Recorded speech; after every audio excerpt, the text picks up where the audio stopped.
мына жерде былай мына стоп линияны көріп тұрсыз ба да? Осыған негізі жақын тұру керекпіз. Стоп линияны болар болмас көріп тұру керексіз. Осындай ғана ара қашықтықта бәрекелді тоқтаймыз. Егер осы стоп линия болмаса қайда қараймыз? Оң жақтағы анау тоқта стоп деген тақтайшаға қараймыз. Мінекей тоқтау сызығының хабарландыру белгісі деп аталады екен, ол болмаса қайда қараймыз? Ал онда оң жақтағы бағдаршамға,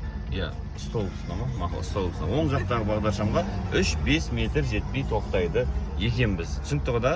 Все-таки кеше айтқан нәрсе есіңізде қапты, память деген мощный екен, молодец.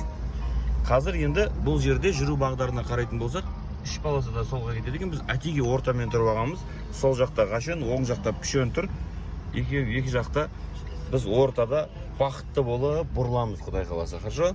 Дайынсыз ғой да? Көріп қойсаңызшы. Сөйтіңізші.